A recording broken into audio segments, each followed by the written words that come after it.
you, Mark, and just if you could say a few words about your process and how you approach choreographing for music with text, where there's a very definite story, a definite message. How does that differ from maybe choreographing to abstract music where you might have to interpret or determine that story for yourself?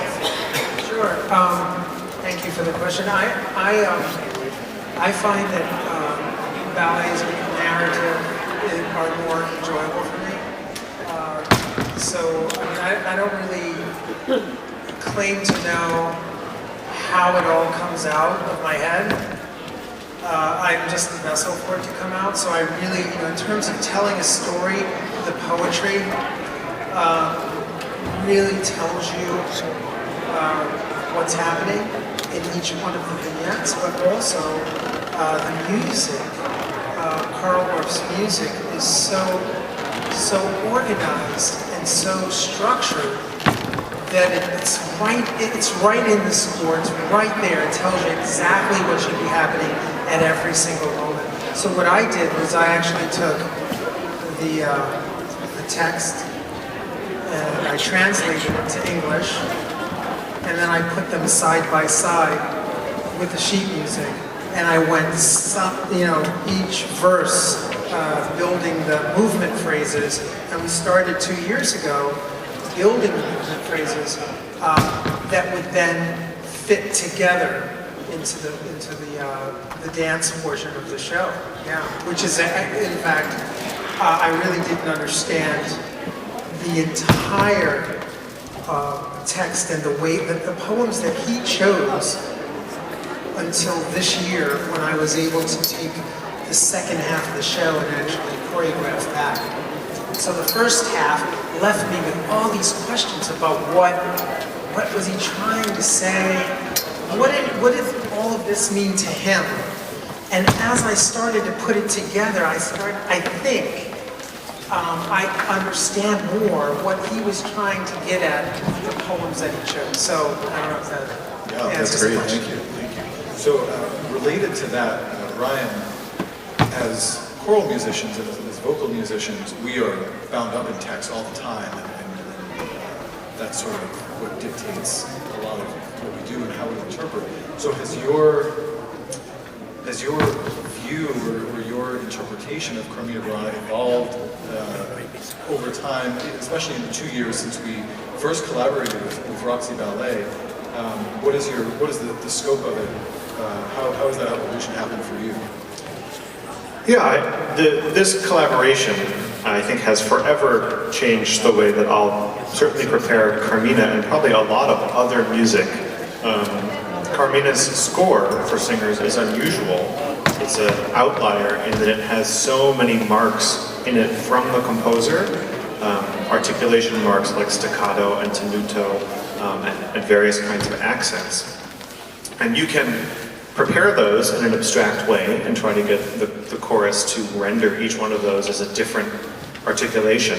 But it was once we started building this the first time and then coming back to it, that you realize that there is a correlate in the body for all of those little motions, even down to which joints are being used and whether you're making a big motion or just a small motion.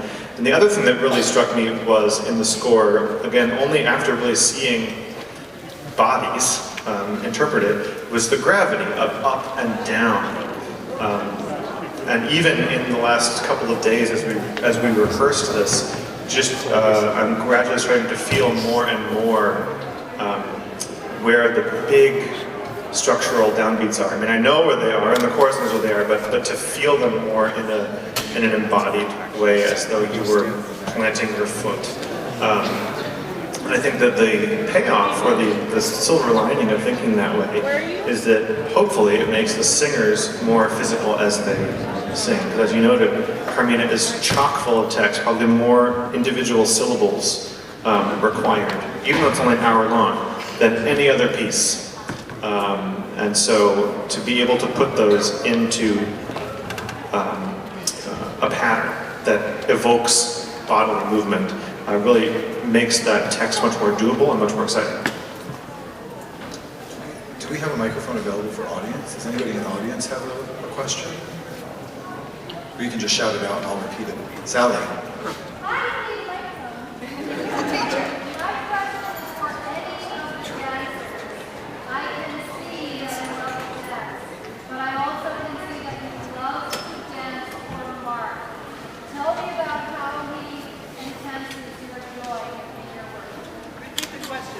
Yes, Sally asked, so it's very obvious that these dancers love to dance, but she's curious how working with Mark enhances that love and that joy and how that process translates into what you saw today.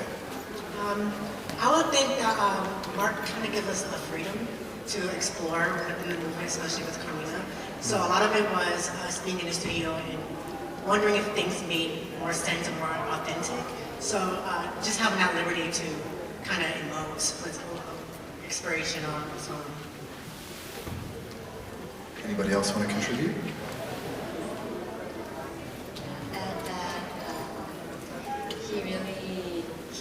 First of all, he also really likes to work with us, so we can feel that energy. So he's very energetic. He always gives that energy, and then he's not like bossy. He always asks us what we want to do, and then always he wants to talk about it together. So the most important thing that he thinks is like he keeps saying that we have to work together. We have to enjoy. This is what we want. We have to be blessed to be able to dance. Also, we all of us think like that. So I think that's the That's great. Anybody else? In the back, I can't see. Yes, enjoyed today's production. Do you feel there'll be more opportunity to integrate ballet into future production? The question is, do we see more opportunity to incorporate ballet into our productions? My answer, and I think the unanimous answer is, gosh, we hope so. Yeah, I mean, I think I'm always searching for a way to open doors into choral music. There are a lot of ways that those doors can be closed, and something like this, I think, can help people see music, because we're such visual creatures. So much information is given to us through our eyes, and doing music with dance, I think, helps people see all of those shapes that are in the music and how we're singing. So I certainly hope we can. And Mark, we were talking just yesterday that even this performance could be revisited and reinterpreted. There are any number of lenses that we could put in between the text and Mark's artistic brain, and reinvent the whole wheel, as it were, over and over again. Yeah, so for me, I'm so thrilled at the visual part of it. And there are other artistic organizations experimenting with projection and film, or just still images. But for me, bodies and movement, and as we said, we can see their joy. That's even more of a connective medium for me. Great. Mama Cross. My family name. I want to say that I've been to your performances before. I had not seen this before. I felt like there wasn't, that I don't know, like I had 17 senses as opposed to 5 senses. There wasn't a sense that wasn't engaged by this performance. And I think the fact that we had singers up there, birds maybe over here, singers up here, there was so much going on all around us, not just the stationary choral singers. And it brought so much, I don't particularly love Richard's ballet, but this performance, it was the best. I love that it has all these nooks and crannies. I think the dancers Yes. But it was wonderful. Thank you. Yeah, as a venue, we love being here to. She was commenting on that there was so much going on all around, and how it felt like 17 senses were being engaged. And I do think so many halls are structured to focus our eyes toward the proscenium, and this stage does not have one. And so, 2 years ago, 2.5 years ago, when we brought Mark here to this auditorium, immediately I thought you saw possibility. You know, oh, there's an upper level. Oh, there are these arches. Oh, there are these organ pipes and all of this different stuff. You know, even down to the mosaics on the wall, rather than obscure them, we lit them. You know, and went with it. So it's an interesting hall to put this together in. I'm curious to know how the dancers feel on a stage of this shape, you know, where there are small wings and it's not a traditional rectangular stage.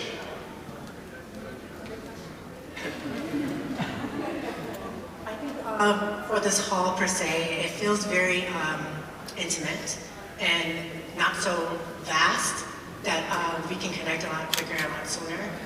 So I do appreciate the stage, and yeah, we wish it was a little bigger, but I think it worked well for what we have today.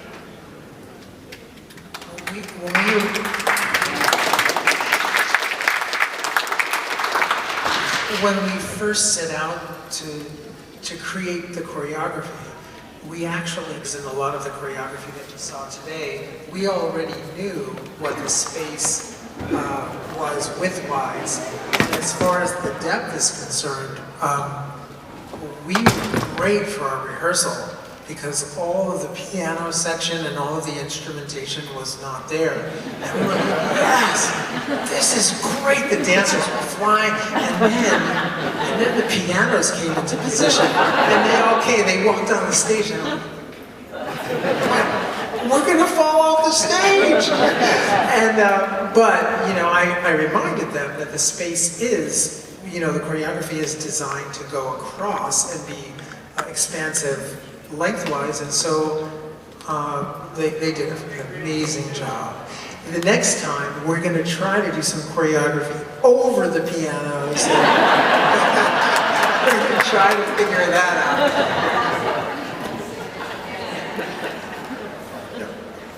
I reckon that the choir had in the neighborhood of 25 hours of practice for this performance. How does that compare to the ballet corps and how long they have to practice for this? Yeah, so the chorus had about 25 hours worth of rehearsal for this, and how does that compare to the ballet company? So we restaged half of it. So restaging the work is an entirely different process than creating new work. So half of the process was restaging, and the other half was creating from just the text and the music. But altogether, we were in the studio for 4 weeks, 6 days a week, roughly 8 hours a day, in order to do both of those tasks. And we're also the dancers were also working on a full production of Cinderella, which is done in 3 acts. So they're very, very busy, but we pretty much worked on Carmina for 4 weeks straight. And we did a couple of sneak peeks of the material to get some feedback on some of the sections. And for the lighting designer, who I think is here, Jeff Goldstein is in the back, who, you know, for him, yeah.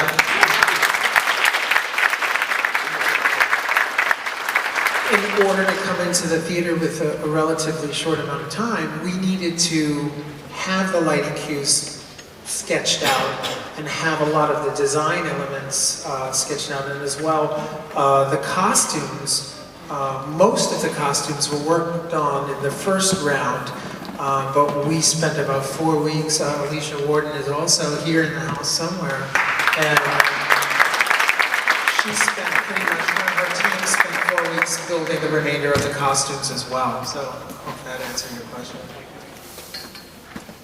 I've actually got a question about that process. So you did those previews at the studio, and in your work, you choreograph and you perform in the studio to recorded music.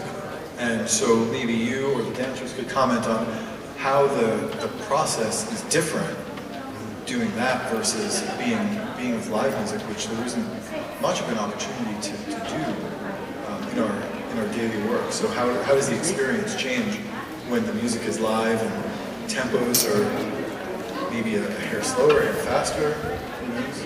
So yeah, working with other artists, we get to kind of get on like one heartbeat. So rehearsing with each other, making sure everything is, all the looks and creatives are in order. So just being on that level and rehearsing together and finding that one breath is a process on its own.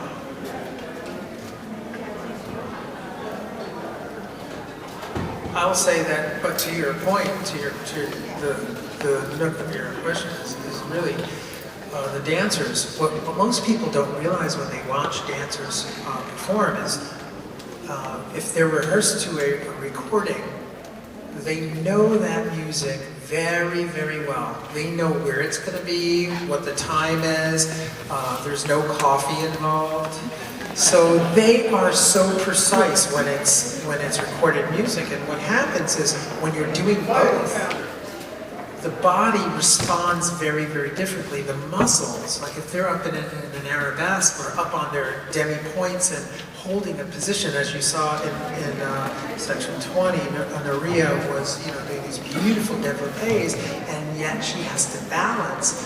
But what most people don't realize is that she also has to listen to how long the note is stretched, and she has to, make her body match that time, and that's a spontaneous process. It's not a pre-recorded, predetermined amount of time. It's actually a very improvisational experience for the dancer. So as a dancer is moving through the space, it requires more muscle control and more coordination between their brain and their physical body. So, yeah. Rose? Yes, I was here for the 2017 performance. You kind of know the story. At the end in 2017, Rose approached me for, you turned big, you were old then, for me, and I feel like the big conversation is here. They never kind of hold off before the end. What is your name? Rose. Listen, Rose, did you Facebook me?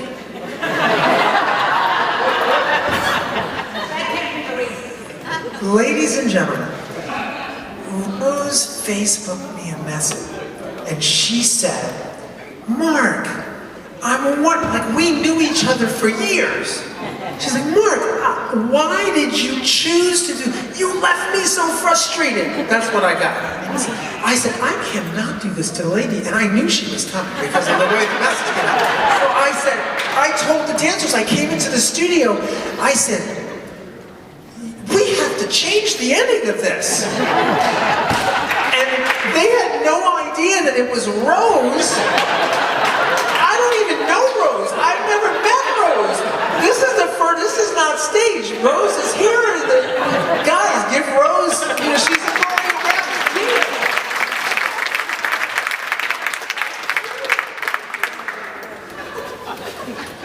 Do you have other questions? Here. Can we hear from Laura and Chris and how it was to be singing beautifully, both of you? Wow.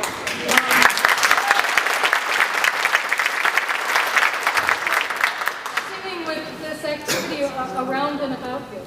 Yeah, the question here is, what is it like to sing with this activity around you? Because at most Musica concerts, Chris and Laura have both been here for other concerts. We just sit them in a chair. When it's time to sing, they stand up, and when they're done, they sit down. How is this different? I would compare this more to being like in an opera or a stage show, which we're used to interacting with different performers and having more of a visual aspect to it. But I thought this was really unique in that the dancers kind of represented our consciousness. And so it was really cool to get inspiration from them and also have contact with them. It's different from any other concert work we would do. Yeah, I would just add, it was unexpected. I mean, you saw my mistake entrance. I'm sure you all saw that. Yeah, so, sorry. Sorry too, because I stepped on your toes there. Not literally.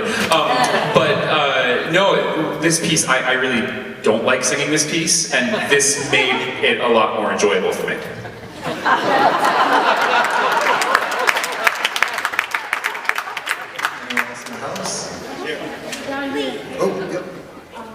I'd like to ask about the evolution of the piece.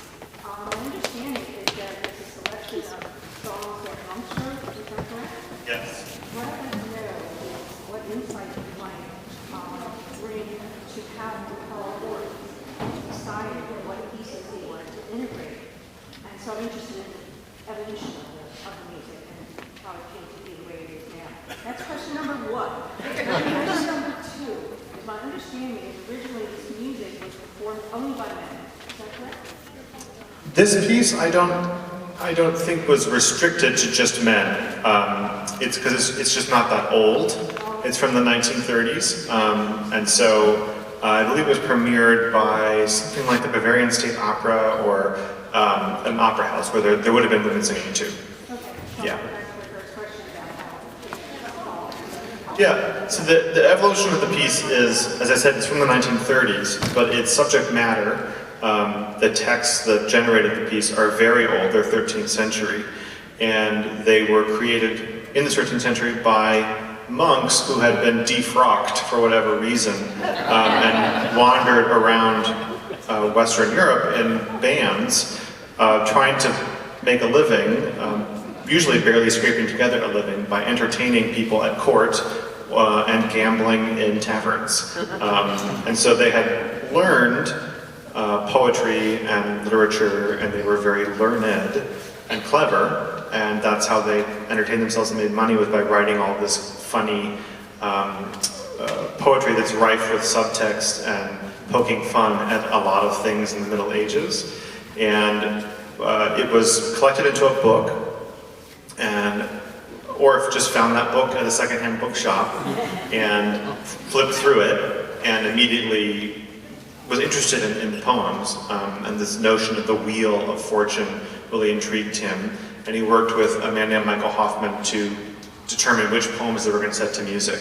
And then they created these three large vignettes, the spring vignette, the tavern vignette, and then the court of love, and went from there. And it apparently was one of these stories where a burst of inspiration helped Orff create the piece pretty quickly. Musically speaking, it resembles a lot of his other music, that you get these simple musical cells that repeat over and over to create larger structures out of those subunits. And then it's very percussive, it's very rhythmic. The recital tradition is don't clap between songs, and I would hope the audience would know that. Then I can get my concentration gets thrown off if there's too much applause in between songs. But for this type of piece, everything, especially with choreography, is such a spectacle. It's so enjoyable. I thought the applause was great. Yeah, I mean, it's a little bit of a challenge just for me as the person who determines when we go next, just to, it does add an element to the wheels turning up here. Okay, should I go? How much applause do you let them have? All of that. But it's fun to hear applause at your back always. Yeah. For Mark Roxey, you spoke a great deal about the measuring the stage and designing the choreography for this stage. Now you have a challenge because in 3 weeks you're going to do this on a different stage at the Axelrod and Deal. What adjustments do you have to make, and how complicated is that? That's a great question. We have the dimensions, and we understand what the space is that we're working with. So we'll go back into the studio and we'll re-space everything. But the one thing I would say is that the dancers, what I love about working with these dancers and what we try to have as a philosophy is that when we enter a space, we never know what we're going to get. And so to remain flexible is the key.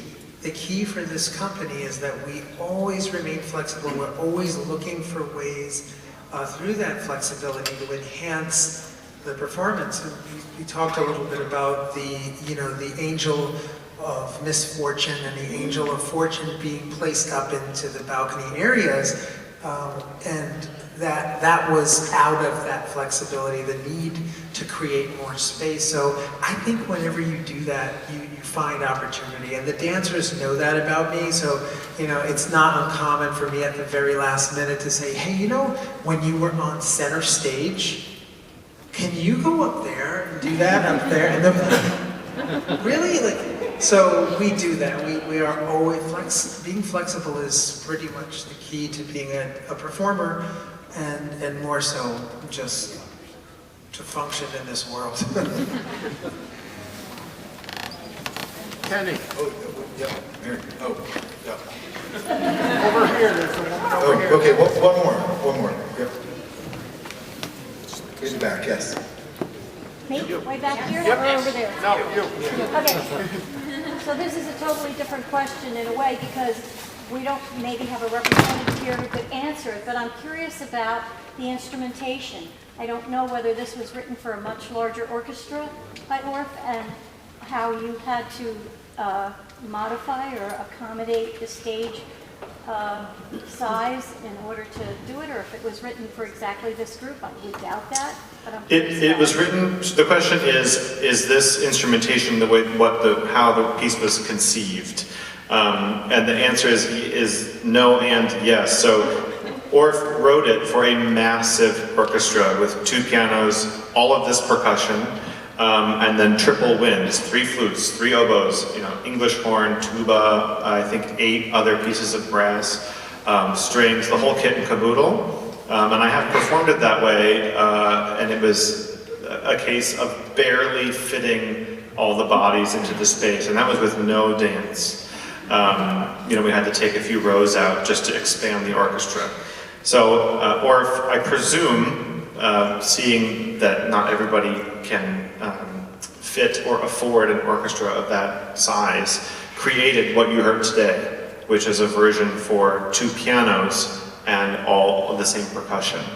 And you lose just, I think, as compared to other piano-only versions of orchestral works, you lose far less in this work because the substance of the music, or what makes this piece so interesting, is not necessarily the particular instrumental colors that he uses in the orchestration, or the sweep of violins or that kind of thing. And he leans on the instruments that are most able to create that percussive quality, which are, all these instruments up here are percussion instruments. So you lose a little bit of sort of the humor of slide trombones or tubas. You lose, there's a beautiful line, it's a flute solo, and on the piano it's not quite the same.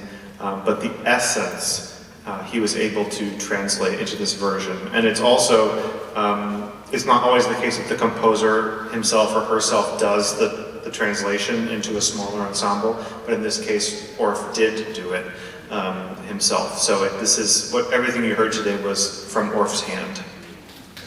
All right, so the orchestra is about to come back and play us off. So let me wrap up just by saying thank you again for being here. Nothing we do, nothing you see or hear from us is possible without you. So we so appreciate you, and we are eternally grateful. Have a wonderful evening, and come see us in May.